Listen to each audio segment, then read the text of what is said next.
listening to Everyday Evidence, presented by the American Occupational Therapy Association, helping the occupational therapy practitioner apply evidence to practice. Here's your host, Matt Brandenburg.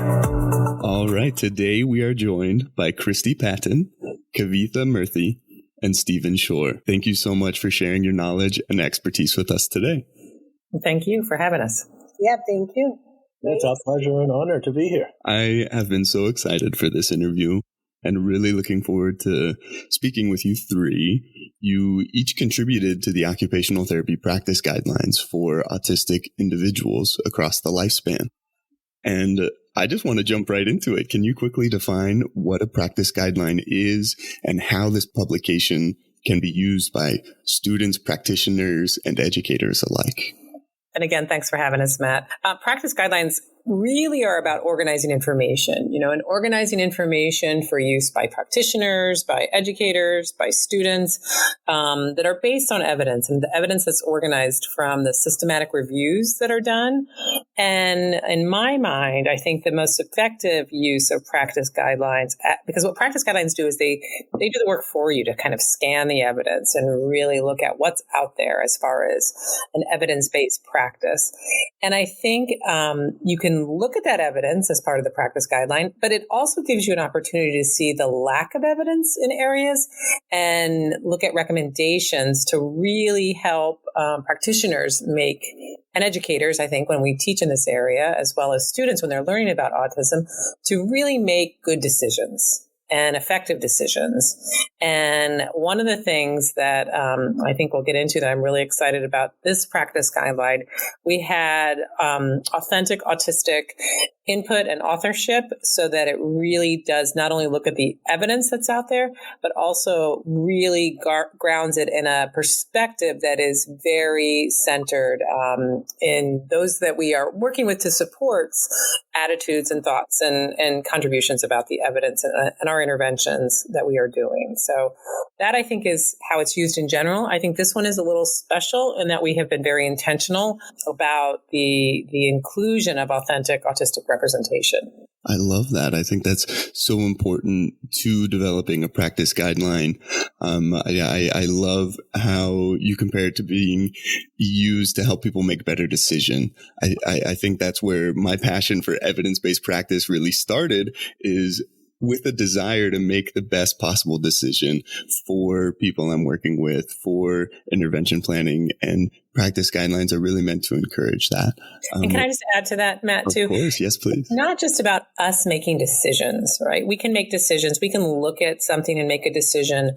But unless you have that reciprocity with those that you are supporting with lived experience, and you have their input as to these decisions, you're going in a unidirectional way that can be harmful and can be neutral, can be positive, but can also be harmful. So I think this idea of really partnering with autistic authors and scholars for this practice guideline is key. Absolutely. Absolutely. What motivated each of you to focus your efforts and scholarship on autistic individuals? And can you kind of introduce us to a little bit of your background and role in developing these practice guidelines? Well, what motivated me, I have, as a practitioner, way back in 1987, I started working with autistic individuals in a way that was very much grounded in how many of us were trained, and that was very deficit-based, and that our job was to go in and look at interventions and use interventions to really impact the presentation that autistic individuals had. Back then, we'd use different language, which I think we'll talk about later, but it was really this mindset that you were there to kind of make these students look less autistic so they could be more included. And that, through my work, has totally shifted. It's now about include autistic individuals. Do not make them look less autistic in order to be included, which is a very, very ableist mindset, which we try to counter in many aspects of this practice guideline. So I had a history as far as working with autistic individuals. My motivation to work on this guideline and really center this guideline in authentic autistic representation has been the paradigm shift that I've had in my own work over the years. I love that. Thank you, Kristie, for giving us a peek into that background and experience. Stephen and Kavitha, how about for you?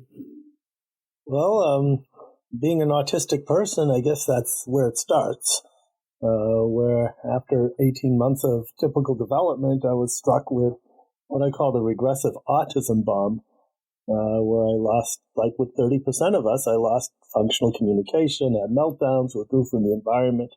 In a brief, became a very autistic little kid. Fortunately, my parents refuted the professionals' recommendations for institutionalization in favor of what we would today refer to as an intensive home-based early intervention program emphasizing music, movement, sensory integration, narration, and imitation. If we look at it from today, with today's lens, it would probably look like one of the more developmental approaches that we have today, such as the Miller method or floor time or RDI. And with the work my parents did, speech began to return. I entered regular school, kindergarten at age 6, where I was an academic and social catastrophe. But fortunately, my parents were there to step in and provide what I needed. So what my goal is to, you might say, return the favor that my parents gave to me in providing me for what I needed, even though the terminology didn't even exist for what we call today providing support for autistic individuals. That's amazing. I love how you're so open and sharing your lived experience and the lessons that you've learned to encourage and help others establish and maintain the support that we all need to thrive. So thank you so much for your work on this as well. And Kavitha as well, we'd like to hear from you. Absolutely. And thank you again, Matt, for having me here. This is like an absolute dream to just be with Kristie and Stephen. They're like absolute superstars in the OT sort of field and pushing the paradigm and boundaries. So for me personally, I started my practice in India, which is a very sort of like patriarchal and hierarchical society. And when it came to working with children on the autism spectrum, the outcomes were very limited, right? So outcomes were just like you participate in schools. Many of the schools were like when I started practicing in 2011, it was all like separated. Like, there's not even the concept of inclusive education in mainstream cities like Mumbai. And I was practicing in Mumbai, which is one of the biggest cities in India. And that sort of led me to, move to a different context where I wanted to understand and explore what different outcomes could look like, because I was educated on books that were from the US, were from the UK, and I wanted to see how, the society and the perception of disability look in different contexts. And for that purpose, I went to the UK to do my master's. And when I was studying, I also had the opportunity to work for a bit. And I remember for the first interview I walked in, I had a non-speaking autistic individual on the panel interviewing me. And for me, it was at that point, like a huge, like a light bulb or a bomb. And I was like, oh my God, I've been doing this so differently. Like I did not sort of understand what expertise they bring to this whole therapeutic dynamics. And the questions they asked, I still feel is one of the most thought-provoking questions for me, because I had to really think and answer in a way that I never thought and answered before. And it was at that point I felt like I need to go back. I need to sort of, collect my thoughts and see if I could do a PhD or do something where I immerse myself in the research process. And that's where Kristie comes in. And when I was looking out for different programs, I was reading everyone's profile, who could be my potential mentor. And when I read Kristie's, I'll never forget, she was the dean of the OT department at that time at NYU, and I read it. And she mentioned about strength-based practices. And for me, that was just that was it. That was the light bulb. That's the lightning strike moment where I'm like, I need to learn what that is. And yep, that's how I'm here. And I've been learning and growing every single day with these wonderful sort of mentors in my life. Those light bulb moments truly are wonderful. And I think most people within the field of occupational therapy have felt a moment like that. And I want to thank you three for contributing to what I see as really a gold standard of inclusivity, of quality research, and of improving the impact that we can make as OT practitioners with your work on these guidelines. It's so important to approach these with the correct perspective. I think some people, though, are going to notice the first thing when they look at these new practice guidelines, maybe the language change in the title. Can you kind of talk to us about how the language changed from people first, for example, people with autism, to the language now of autistic people? Yeah, I certainly can do that. And there's been some recent research by Latuma Batal et al. It was released a couple of years ago. However, let's go into a time machine and go way back to 2003, about 20 years ago. As I was getting involved in the autism community, the autistic community, I noticed that there was a community of people on the spectrum referring to themselves as autistic individuals. And very much like Kristie, all I heard of from my school was person first, person with, recognize the person who happens to have something. So that piqued my curiosity. And as a result, at a large autism conference, I got about 100 autistic people in a room to hash this out. Should we be referring to autistic individuals with person-first language? And the term identity-first language didn't exist, or at least I didn't know about it then, so I called it condition-first language. Should we be using autistic person? And there was some very interesting discussion that came about. One person said that autism affects everything they do. It's not all they are, but it does affect everything they do. And thus they considered themselves as an autistic person. They didn't see it as something bad. It just kind of was something that was there. Another person, taking things very literally, said, well, autism isn't something that you put into a bag, and then hopefully you don't forget your bag of autism before you leave. Another person indicated that they prefer to be recognized for their humanity first, who happens to have something. And then another autistic person responded with, well, if we consider autism as an extension of the diversity of the human gene pool, then I'm just as human as the next person. And it went back and forth in a similar way. We voted, and the vote came down to about 80% in favor of what we now call identity-first language. And most adults and people who I'm able to communicate with about this is that we identify with being autistic. We don't see it as something bad. It's just a different way of being as opposed to a disordered way of being. Now, that said, there certainly can be plenty of challenges that come with being autistic. And those do need to be addressed. And that's why we have occupational therapists working on these very things. And that was the beginning of what I saw the change, or at least my recognition of the change from person first to identity first language.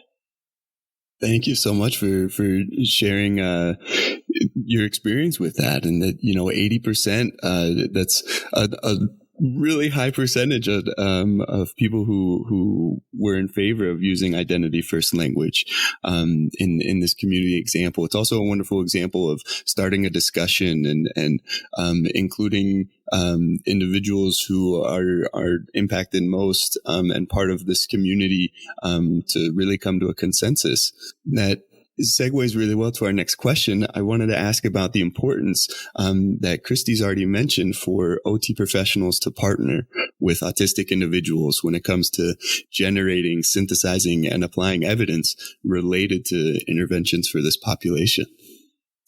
I just want to give a quick example, and I know Kavitha probably has some thoughts on this based on her research as well. But, I think if you look at the absence of this partnership that has been the hallmark of research related to autism and autism interventions, we're going to be going down roads that we shouldn't be going when we don't partner. So, for example, I can look back on studies about eye contact, many studies about eye contact with robots, eye contact with reinforcement, eye contact, you name it. In the previous decades of autism research, there are tons of studies about how to get better eye contact that were absent any and all autistic participation in looking at generating this research or applying this evidence to what they feel is important in interventions and supports. Because if we would have had autistic representation from the beginning, they would tell us, as they're telling us now, eye contact does not equal comprehension. The neuronormative standard of if you look at me, then you're paying attention does not hold true for the lived experience for many individuals with autism. Some, but definitely not all. And I'm sure Stephen has an opinion on this as well. So by putting all this research evidence about something that the autistic community says, this isn't even relevant. Your assumption about this is wrong from the beginning. And then we do all these interventions to gain more eye contact when our fundamental assumptions about what eye contact means for that autistic individual is flawed. So it really is about really changing how we look at who are we partnering with to really understand in a fundamental way to ask better research questions. And I'll let Kavitha add some things as well. Thank you so much, Kristie. That's such a wonderful example. What I wanted to and what I encountered in my sort of dissertation research that I'm doing at this point is this sort of fundamental and bidirectional sort of lack of understanding between autistic and non-autistic people, right? And that's called the double empathy problem. It's an excellent read if people have not heard about this theory. It was coined by Dr. Damien Milton. And this sort of, and my research is in the area of problem solving, right? I'm trying to understand problem solving from perspectives from autistic adolescents. And what Kristie mentioned about the questions that, you ask are going to be more meaningful if you ask with, the help of people with lived experiences. And when I workshop my questions, what I did was took my research questions that came out of my curiosity and from the literature and went and workshopped those questions with autistic researchers who are researching autism. And I found such a beautiful, insightful sort of, the workshop experience itself was so wonderful because I got so much knowledge just based on their perspectives of how the questions should be asked, how the questions could be tweaked, how the questions could be presented, what we could use as methodology to understand the answers to these questions, and using that in environments which are more supportive and safe helped me sort of go through with understanding the perspectives of autistic adolescents when it comes to problem solving. And there's a lot of differences in the way that I would look at a problem, and problem in the most simplest term is something that I encounter that I don't know the answer to right at that point. And when it comes to a child on the autism spectrum, they had a very different way of going about it. And as Kristie mentioned, instead of looking at it from the neuronormative way, just bringing in those differences sort of helped me understand what I could do differently in those situations. And all this was in the context of after-school programs where children were working on projects independently. And many of the challenges that they faced in those projects were very logistical problems and answers to many of them were things that I didn't know at that point. And I sort of learned how to collaborate and work with and find solutions to the problem. So just by giving that ownership and democratizing the process of research in itself is a wonderful way to provide. And I think the whole point for OTs is to build more meaningful evidence, right? And this could be done when we sort of partner up and democratize that process. I love that. Thank you so much for providing that framework and an example of how meaningful and impactful research can and should be carried out. I think the process that you followed in all of your research and specifically on these practice guidelines gives that foundation and framework to our listeners. We definitely want to encourage all of our listeners to read the practice guidelines, review the practice guidelines. We're going to start discussing some of the recommendations and specifics covered in the guidelines, but won't be able to cover it all. So please read it, study it, and use this as a supplement to learning about this important research. As way of introduction to the guidelines, how would you describe the occupational therapy process for autistic individuals? Well, before we get to that, I want to underscore the importance of meaningful and authentic involvement of autistic individuals in research and basically anything that involves autistic people. For example, some years ago, I was involved in some participatory research asking the question, what is the most challenging healthcare issue facing autistic individuals? And with Teal Benavides, she and I developed a study that was funded by Patient Care Outcome Research Institute to study this very question. And while the two of us thought we could probably take a survey of various professionals, including OTs, what the most challenging healthcare issue facing autistic people was, wouldn't it be much better to ask the autistic community directly, just like Kavitha was talking about? And even beyond that, let's involve autistic people in all aspects of the research in a meaningful and authentic way. So we immediately established a lead team, half autistic and half non-autistic, just to show that us autistic people could be inclusive as well. And we assembled a community council, a paid community council, because autistic people should be compensated for what we contribute, just like everybody else. Mostly autistic people who answered critical questions as to how we would go about that research. Well, 2 conferences later, a number of surveys, focus groups, what bubbled to the top was access to mental health supports. And this was coming directly from the autistic community. And we probably wouldn't have found that if we didn't ask autistic people directly, and if the study wasn't designed with authentic and meaningful input from autistic individuals. So that's just another example. Anyways, Kavitha, you're on. Okay, thanks, Stephen. That's such a wonderful example, and I think we can later talk about how that sort of also helped us answer in our practice guideline. One of our systematic review brief is on developing positive mental health outcomes, right? So that just shows truth to power to that entire example and how useful and important authentic collaboration is. And Matt, to answer your question about the OT process, I'm directly quoting AOTA here. So the OT process is to basically achieve health, well-being, and participation in life of the people that we work with through engagement in occupation. So deeply rooted in occupations, deeply rooted in the values and goals that are personally meaningful for an individual that you're going to work with. For me, what stands out as an OT is to use myself therapeutically, because I feel like as a therapist, I'm not just this person of, as Kristie mentioned, like a person of expertise, but a person who is a change agent, right? I want to be more intentional when I work with people and work with communities that I serve. And by using the therapeutic, and I think the power to that sort of the frame that, therapeutic use of self. And I learned this not like when I was practicing in India, because the OT process was very prescriptive.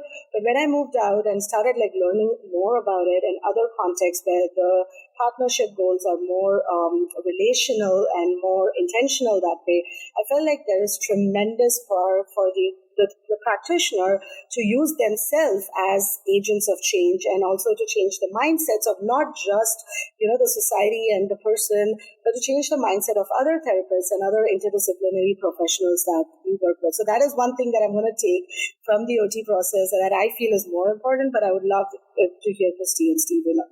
Yeah. I mean, I think, this isn't in the practice guidelines because it just came out in 2024. And I will say practice guidelines are limited to and time bound for the literature that the systematic reviews include, because you can't just keep including. But I was struck by a article that speaks to, I think, the traditional OT process. And it was on community priorities, similar to what Stephen said with mental health. Community priorities for outcomes targeted during professional supports for autistic children and their families. So this was looking at the professional supports that are given and what are the community's priorities for these outcomes. And I was struck, it's by Sulik et al. I don't know if you're going to do the resources here, Matt, but I was struck by ranking the outcomes, because when you look at the outcomes, you think about, wow, this is fundamental to the OT process. And there was, about 15 to 18 outcomes ranked. And this was a survey of 181 participants, 72 autistic adults, 85 parents, and 69 professionals. And the things that were ranked the lowest for both children age 0 to 5 and children age 6 to 12 were things like motor skills, knowing ways of being social, school skills, social skills training, play, focused interests, sensory behaviors, all things that are part of the OT process, right? That we intervene on and assess all the time. And they were the lowest, and in the right above these kind of traditional OT skills and processes was participation, which was ranked again pretty low. And we were like, wow, how could that be? Participation is so important. And I'm struck, and this could just be my on the spot analysis. The things that were at the top were, like Stephen said, mental well-being, physical well-being, behaviors that harm self and others were at the top, self-advocacy skills, inclusivity and accessibility, understanding yourself, sensory tools, which is very different than sensory behaviors, right? Sensory and satisfaction with supports. And then came language, self-care, social emotional skills, all above participation, and the ones I mentioned earlier. And I was struck by the fact that maybe what we're missing the boat on in our OT process is that we ground participation in all those things that were on the bottom of this list. When really, what if we grounded participation with our skills to work on all the things that are at the top of this list? And then people maybe really would be looking at participation more meaningfully when we talk about participation in the OT process. So that is a armchair analysis of reading one study very recently, but I'm struck by it. I'm struck by, going back to Stephen too, this community outcomes and what are important to the community. And then you pair that against the evidence that we have had to look at. And there's a real mismatch. There is and we fundamentally have to come to grips with that as a profession. Absolutely. That in and of itself is a light bulb moment that the profession needs to have in order to move forward and progress the quality of care that OT professionals can provide, in really emphasizing the input of the affected community.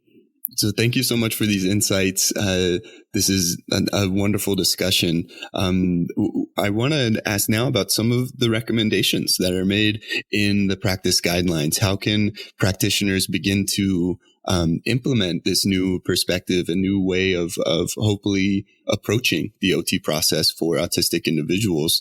And let's start with one of the systematic review questions that's covered in the guide. What clinical recommendations would you give to practitioners about interventions that address participation in meaningful occupations for autistic people under the age of 18 years? Well, I think that, one, right away, we're recommending to really think about the use of the word interventions versus supports. I think that is clear from the community that interventions implies this idea of that medical model of fixing something with an intervention. So I think that is really important to just begin going back to Stephen's thing about language. Our language is so powerful, and our language is going to be evolving. I also think that one of the recommendations, although there have not been a lot of studies on this, is using this idea of a strength-based approach, which does not mean do not look at challenges. Or that someone's inherent worth is not just based on their strengths, but really have a more nuanced approach that is grounded in understanding individual strengths, utilizing interests, which can be powerful catalysts for some of these self-advocacy, feelings of worth, inclusion, mental health and well-being outcomes that we talked about. And then using those strengths to build skills in areas of challenges, but not solely to build skills in areas of challenges, but rather to fundamentally embrace that they have inherent worth just in and of themselves. Would be one of the recommendations that I know I would recommend for anyone under the age and over the age of 18, quite frankly. So that would be mine. Yeah, I think one good way to look at it, until now, we have not been successful in transforming autistic people into non-autistic people. And the way I look at it is that we have a choice. Either have an autistic person be a poor imitation of a non-autistic person, or work with that and support the autistic person to be the best autistic person they can be with their character. I just want to quickly jump in on this and just bring the point that Kristie and Stephen have been talking about, just talking to the people that we work with and trying to bring their voices into this whole process, because just like as Kristie said, like if you want to give support to someone, their voices are should be what needs to be challenged, right? Like it's their voices in the center, and our ideologies and our interventions or our practices at the sidelines. So it's very important to just bring that in. That's something that I've probably learned through this doctoral journey that I've immersed myself and the research that I'm doing along with Kristie and Stephen. I love that. Thank you so much. It's, I think we all want to, shout an agreement. Like, yes, a strengths-based approach and interest-based approach is so important for us to do. And it's vital. And I hope we can encourage clinicians to implement that. Because it can be tough to do in a clinical situation where maybe you're collaborating with the family and there's a young child and you're speaking with parents and they're unsure how to use a strengths-based approach or an interest-based approach for their own child. And it's important for clinicians to provide this education and ensure that the correct approach to the OT process begins from day one. To really improve best outcomes. So thank you for these recommendations. It can be really tricky to do. And I want to ask if you could help to kind of summarize the current state of evidence for this population and explain how and kind of why it's difficult for the current questions to identify strengths-based interventions for autistic individuals. I would say because researchers are not doing the research needed as far as part of it. I think that when you see research that includes, a very neurodiversity affirming paradigm or mindset, you see good outcomes with autistic individuals. The problem is, and I do think this is changing. I will say, I absolutely think that this is changing, and we're being led by top researchers, especially in the UK, I would say, and Australia, that are challenging these deficit-based paradigms in research. But if I am applying for funding for my research, and I'm saying, okay, what is most important is looking at remediating a weakness. And that's how I get my funding. And funding sources are still funding a lot of kind of remediation of weakness, or, like Stephen said, making someone less autistic. That research is going to get into the literature. as evidence. I think we have an NSF grant right now where it is very much a strength-based research project, and we have published many papers around this as well.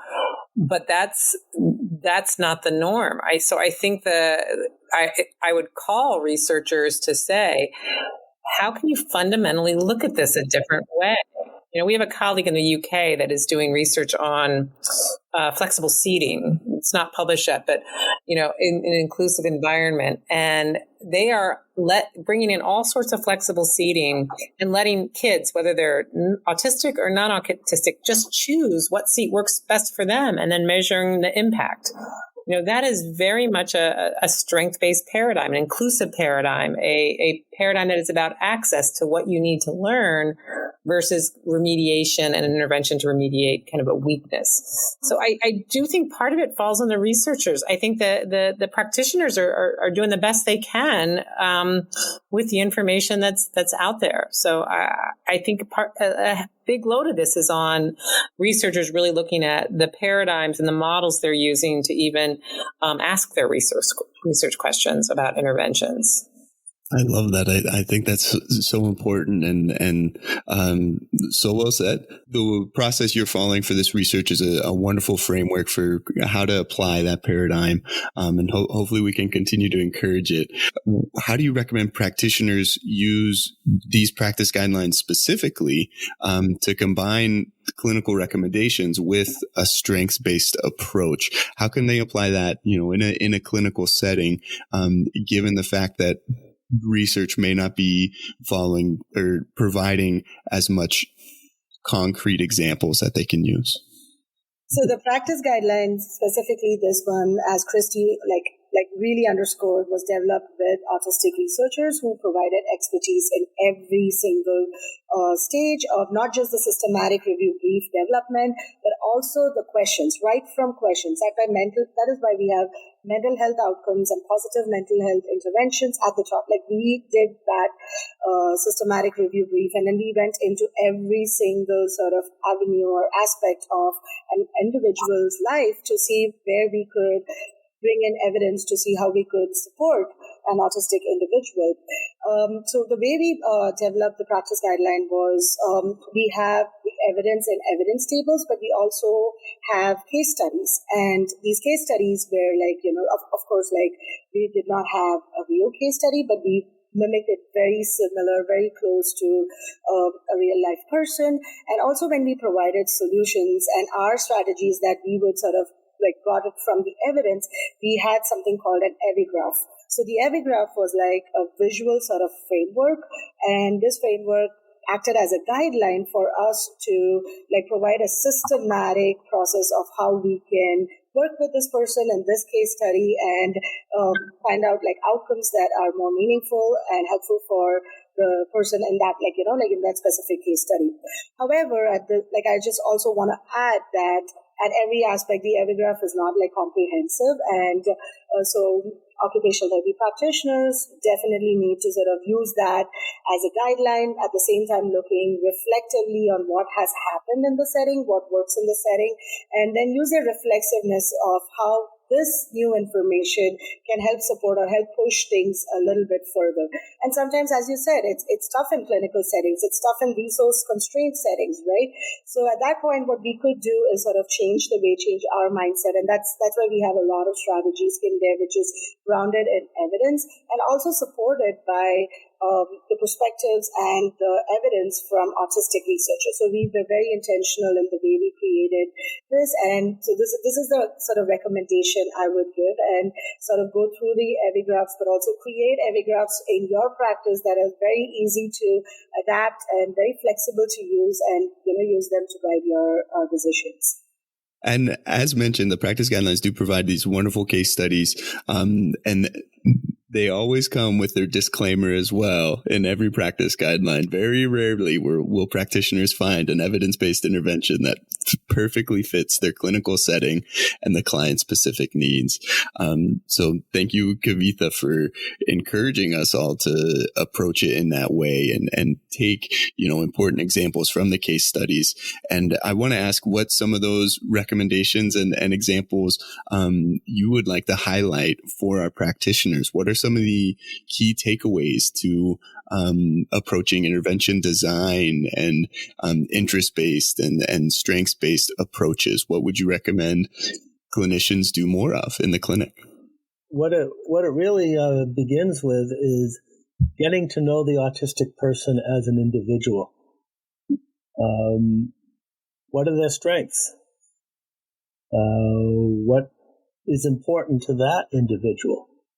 And then from there, start assembling needed supports.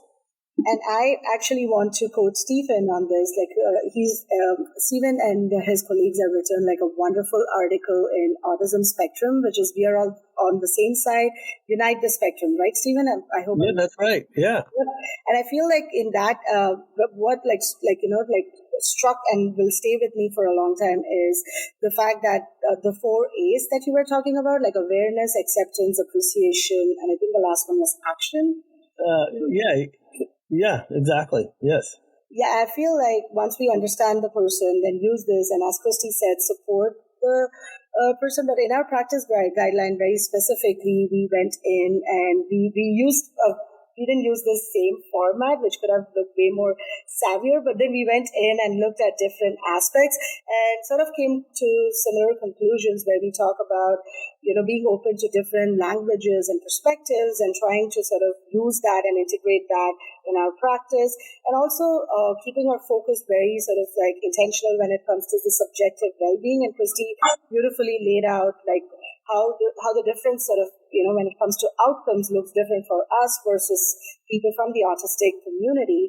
And I feel like this would happen when we bring in diverse voices into our research, into our practice, and also to appreciate different cultures, right? We work with people from diverse, we are now in this globalized sort of system where people from different cultures are going to be researchers with us, going to be practitioners with us. And I remember when I was about to start my PhD journey and be with Kristie as her mentee, Kristie told me that we need as many diverse minds to solve this problem. And I feel like that still holds true. And I think it will hold true in perpetuity that we need to appreciate that differences and that in diversity when it comes to actually applying some of these guidelines in practice.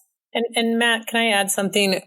We were very intentional. When you read this practice guideline from all of us, we were very intentional about addressing and defining the problem of ableism in our own practice early in these guidelines. And I was struck, I was giving a lecture the other week, and I had asked the group, which was about, 250 OTs, raise your hand if you got a lecture on ableism. There was hardly a hand that went up.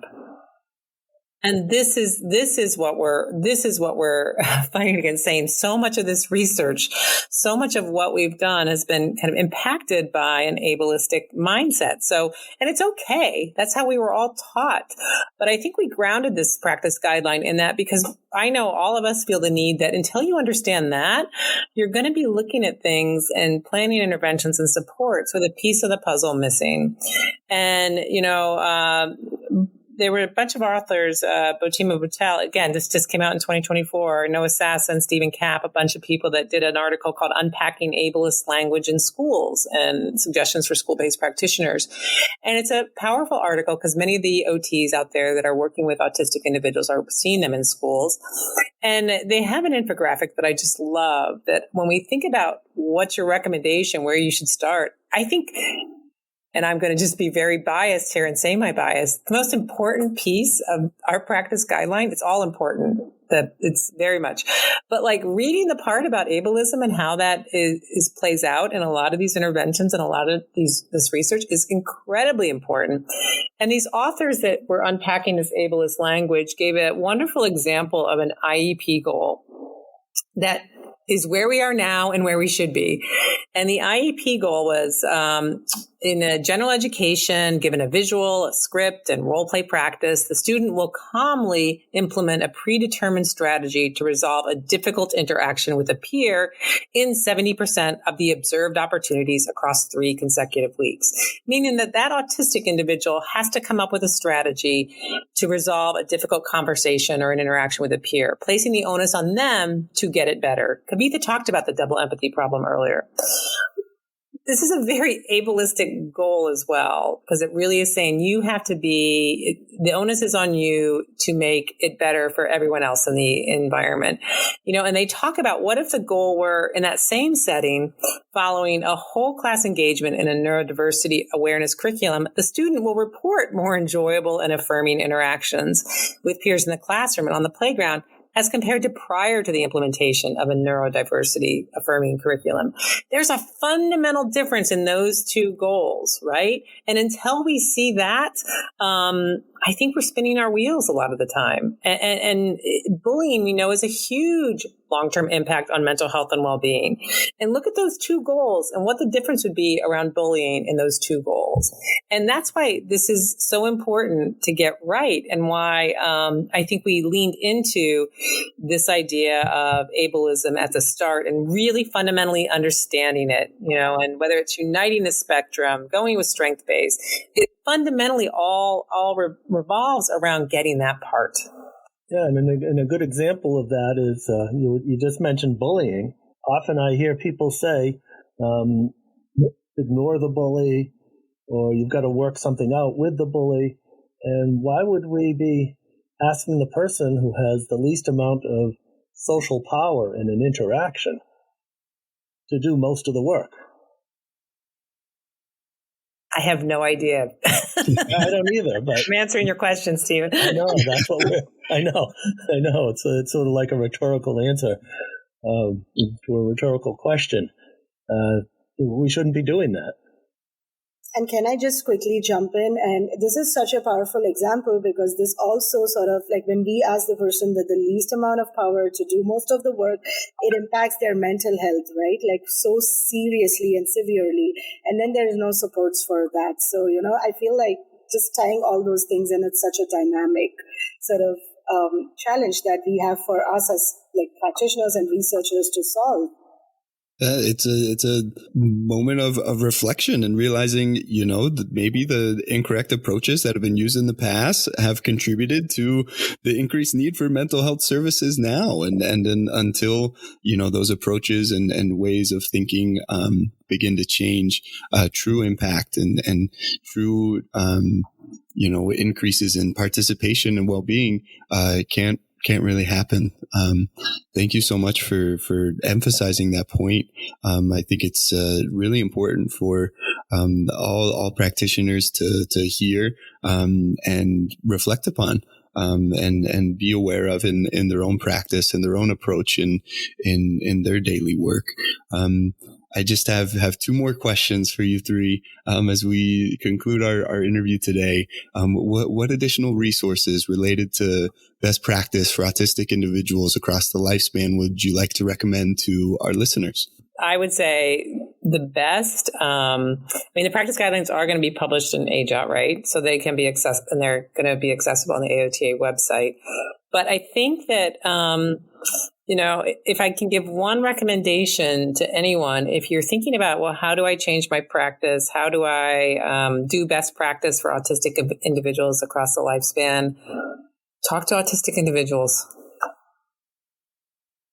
Best resource ever. And if you can't talk to autistic individuals, find information that they are putting out there, whether it's their research, their lived experience, their narratives.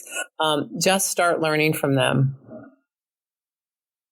Yeah, that makes perfect sense. If you want to know more about a community, in this case, the autistic community, what better resource is there than the autistic community?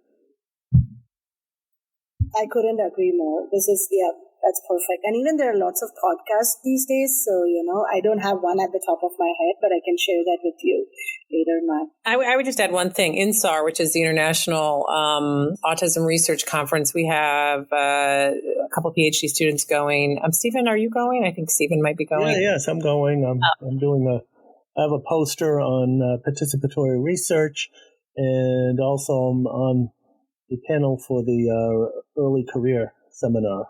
So when you have this big international conference, the things I pay attention to a lot of the research, but I really pay attention to research that is grounded in this perspective and that is grounded in autistic representation, whether as authorships or significant representation in many different ways. And those are the things I actually kind of use as guideposts.